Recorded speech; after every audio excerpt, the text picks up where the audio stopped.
तकरीर के दौरान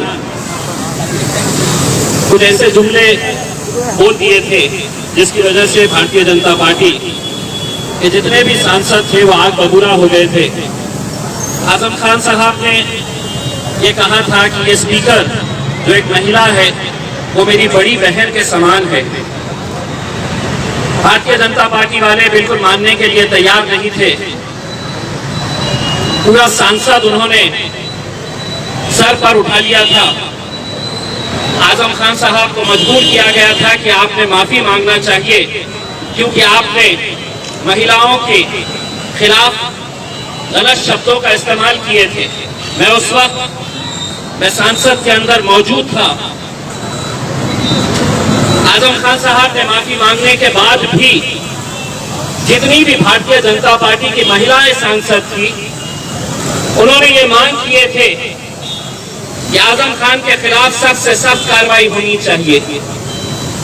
सिर्फ एक जुमले के ऊपर अगर ये पूरी महिलाएं भारतीय जनता पार्टी की और उनके सहयोगी पार्टी की अगर सिर्फ एक जुमले के ऊपर इतनी आग बबूला हो सकती है तो उसी भारतीय जनता पार्टी के राज्य के अंदर मेरी एक बहन की इज्जत लूटी जाती है और ये पूरे के पूरे खामोश बैठे हैं। इससे ज्यादा अफसोस और शर्म की क्या बात हो सकती है। ये घटना होने के बाद सरकार किस तरह से रातों रात उस बच्ची की लाश को जला दिया जाता है और उसके बाद उसके परिवार तक कोई पहुंच न सके, सच्चाई बाहर निकल न सके, तो पुलिस का किस नंगा नाच वहां पर देखने को मिल रहा है। ना मीडिया वालों को वहां पर जाने की इजाजत दी जा रही है, ना कोई और वहां पर जा सकता है, बल्कि हद तो ये हो गई है कि वहां का डीएम जाकर उसके परिवार वालों को धमकाता है। दोस्तों, किस दौर के अंदर हम जी रहे हैं इस बात का हमें अंदाजा लगाना चाहिए। मैं आज भारतीय जनता पार्टी के तमाम लोगों से ये कहना चाहता हूं कि ये बलात्कार किसी एक बच्ची का हुआ है तो उसकी जात क्या है, उसका धर्म क्या है, उसका मजहब क्या है, ये मत देखो, क्योंकि बच्चियां तुम्हारे घर में भी है, बेटियां तुम्हारे घर में भी है, बेटियां हमारे घर में भी है, बहनें हमारे भी घर में है। अगर आज उसे राजनीति के चश्मे से अगर देखेंगे तो शायद कल बहुत देर हो चुकी होगी।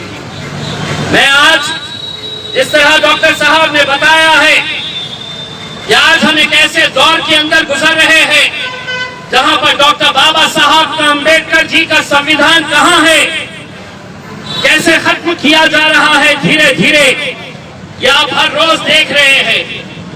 इंसाफ की किस तरह से धज्जियां उड़ाई जा रही है।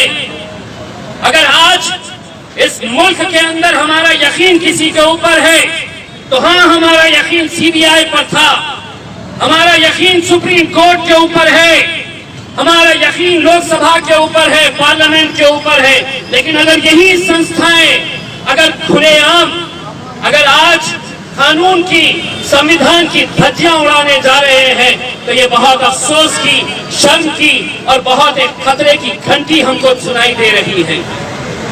दोस्तों, 500 साल पहले कैसी मंदिर गिराई गई थी, किसने मस्जिद बनाई थी, उसका पूरा ब्यौरा आपके पास है।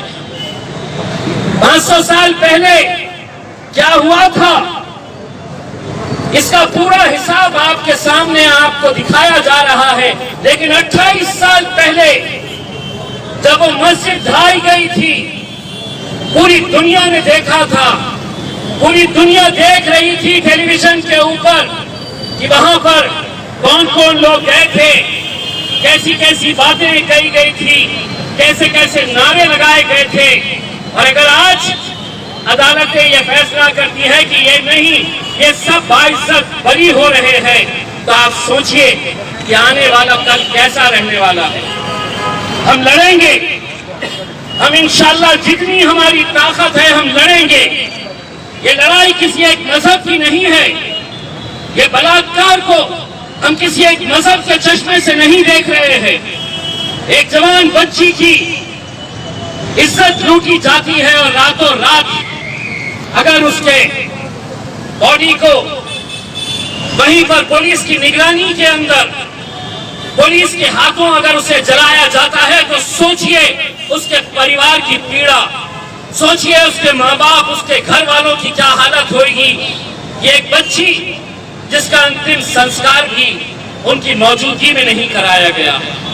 ये अगर हुंडा राज नहीं है तो क्या है? और क्यों नहीं वही भारतीय जनता पार्टी के लोग बाहर निकलकर इसकी निंदा कर रहे हैं? क्यों नहीं वो लोग भी इस तरह का अपना गुस्सा जता रहे हैं? ये महज 40-50 लोग अगर हम यहां पर इकट्ठा हुए हैं तो सिर्फ इसलिए कि कल जब हमें परमिशन दी गई तो हमें बताया गया कि 20 लोग से ज्यादा नहीं रहने चाहिए, 30 लोग से ज्यादा नहीं रहने चाहिए।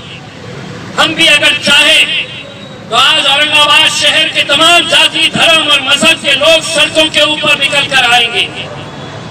अगर इसी तरह की जुल्म और ज्यादतियां चलती रही तो हमारी भी बर्दाश्त करने की एक सीमा है।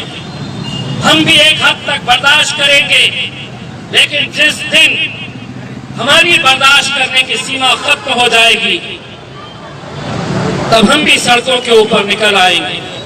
जब हम देखेंगे कि जो कानून जिसकी जिम्मेदारी है रक्षा करना, अगर वही भक्षक हो जाएगा तो कहीं ना कहीं ये जनता को, समाज को सड़कों के ऊपर आना पड़ेगा।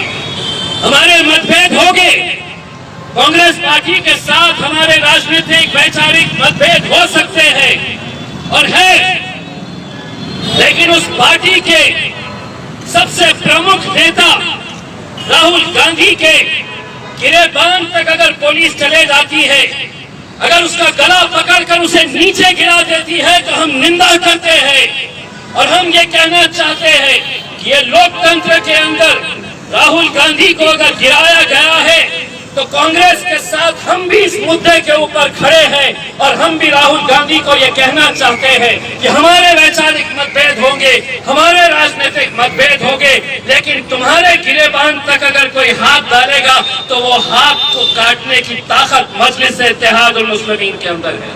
क्योंकि आज अगर वो राहुल गांधी तक पहुंच सकते हैं तो कल वो मेरे खायद बैरिस्टर असदुद्दीन अवैसी तक भी पहुंचने की हिम्मत रख सकते हैं। ये लड़ाई विचारों की, हमारे अलग अलग मतभेद हो सकते हैं, लेकिन आज इन मुद्दों के ऊपर हम सबको एक साथ मिलकर आने की जरूरत है। हम चाहेंगे कि इसकी शुरुआत औरंगाबाद से हो, कि जहां पर भारतीय जनता पार्टी भी यहाँ पर औरंगाबाद में कहीं पर भी क्यों ना हो, ये सोच ले कि अगर तुम्हारे घर में बेटियां हैं, तुम्हारे घर में अपनी बहनें हैं, तो तुम्हें इस घटना की निंदा करनी होगी। सियासत अपनी तौर के ऊपर चलेगी। ये चोर, ये लुच्चे लफंगे आएंगे जाएंगे। ये मुख्यमंत्री योगी आदित्यनाथ आज रहेगा, कल नहीं रहेगा, लेकिन अगर उसका समर्थन करेंगे तो सोचिए उन दरिंदों की हिम्मत कैसे बढ़ेगी। वो दरिंदों को लगेगा कि मुझे तो अगर सरकार की ताकत मेरे साथ में है तो मैं ऐसे ही बलात्कार करते जाऊंगा। और सिर्फ एक ही नहीं, यही मनीषा नाम की लड़की नहीं, हम राय रोज उत्तर प्रदेश के अंदर, बलरामपुर के अंदर, भदोही के अंदर हर रोज इस तरह की बलात्कार की घटनाएं हो रही हैं। लेकिन अगर इनकी निंदा नहीं की गई, अगर योगी आदित्यनाथ को वहां से हटाया नहीं गया तो हम तो ये समझेंगे कि इन बलात्कारियों का समर्थन इस मुल्क के वजीर आजम नरेंद्र मोदी और अमित शाह भी कर रहे हैं। इन दरिंदों की हिमायत वो लोग भी कर रहे हैं। कहां है वो स्मृति ईरानी जिसने आजम खान के एक जुमले के ऊपर लोकसभा के अंदर इतना हंगामा खड़ा कर दिया था? अगर तू महिला है तो तुझे बाहर निकलकर इस बच्ची के दरिंदे जितने भी थे इनके खिलाफ बोलना पड़ेगा।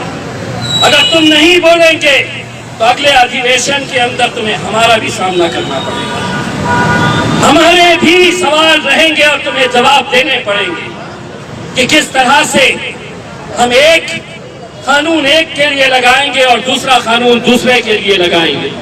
मैं तमाम औरंगाबाद की आवाम से यह अपील करना चाहूंगा, इस तरह के छोटे छोटे हम जानते हैं कि कोरोना का पीरियड है, हम भी जितनी एहतियात बरतना है उतनी एहतियात हम बरतेंगे, लेकिन एक संदेश यहाँ से पूरे मुल्क के अंदर जाना चाहिए कि ये जुल्म ज्यादती, इस तरह का गुंडा राज बहुत ज्यादा दिनों तक चलने वाला नहीं है। ये सत्ता में बिठाने वाले यही जनता है। जिस दिन ये जनता सड़कों के ऊपर निकल आएगी तो इनके अंदर इतनी ताकत है कि ये सत्ता को नीचे भी ला सकते हैं, सत्ताधारियों को नीचे भी खींच सकते हैं। बस आप लोग यहाँ पर आए और एक ऐसे कार्यक्रम का एक हिस्सा बने जिसे देखकर सुनकर बहुत अफसोस होता है और इस बात का अंदाजा लगाया जा सकता है।